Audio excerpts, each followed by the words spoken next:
Assalamualaikum warahmatullahi wabarakatuh. Halo gengs, berdatang kembali bareng Pinkan.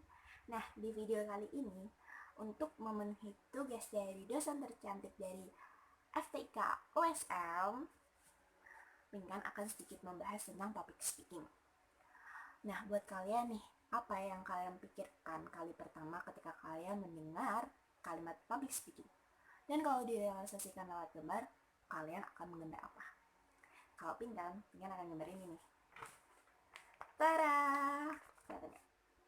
Pinkan akan gambar MC atau Master of Ceremony.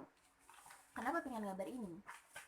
Kalian sendiri tahu nggak sih apa pengertian dari public speaking? Pengertian dari public speaking sendiri ialah proses berbicara di depan umum atau di depan publik atau di depan sekelompok orang dengan tujuan memotivasi, memberi informasi, mempersuasi, dan atau menghibur audiens. Setelah kalian tahu pengertian dari public speaking secara garis besar, kita lanjut ke sejarahnya. Kalian tahu nggak sih sejarah public speaking itu seperti apa? Sejarah public speaking itu seperti ini. Dulu sebelum adanya istilah public speaking, dulu lahir istilah retorika sebelum Masehi. Retorika sendiri memiliki arti nggak jauh beda dari public speaking. Karena retorika itu awal mula dari public speaking, yaitu artinya keahlian berbicara atau berpidato. Retorika bertitik tolak pada pemikiran bahwa manusia dapat menggunakan perasaan atau pendapat yang umumnya benar. Aristoteles mengajarkan dalam retorika, orang harus mengatakan dengan jelas, singkat, dan juga meyakinkan. Terus pada abad ke-20, retorika mengambil manfaat dari perkembangan ilmu pengetahuan modern, khususnya ilmu-ilmu perilaku dari psikologi dan sosiologi. Istilah retorika mulai digeser menjadi speech communication atau oral communication, dan yang lebih dikenal lagi sampai sekarang, public speaking. Nah, setelah sejarah, kita bakal bicara tentang perkembangan. Gimana sih perkembangan public speaking setelah itu? Kata Aristoteles, aspek terpenting dalam teori dan dasar pemikiran retorika adalah 3 jenis pendekatan untuk mempersuasi audiens. Yang pertama adalah logos, yang kedua pathos, dan yang ketiga ethos. Di abad 20 juga, retorika berkembang menjadi sebuah cabang ilmu pengetahuan.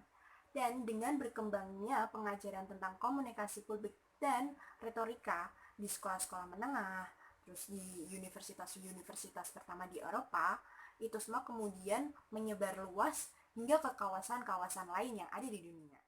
Kita lanjut lagi, tadi kan udah dari pengertian, sejarah, terus perkembangan. Nah, sekarang lanjut lagi. Apa ketakutan-ketakutan yang akan Pingan hadapi ketika Pingan didaulat menjadi seorang public speaker? Sebenarnya ketakutan-ketakutan itu banyak ya, dan itu terjadi kepada semua orang, nggak cuman kepada public speaker pemula.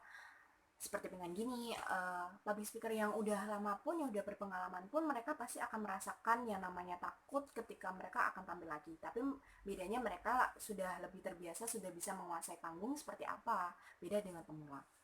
Ketakutan-ketakutan yang akan Pingan rasakan mungkin ketika Pingan didaulat menjadi public speaker itu pastinya yang pertama itu gugup, nervous, yang dedekannya berlebihan.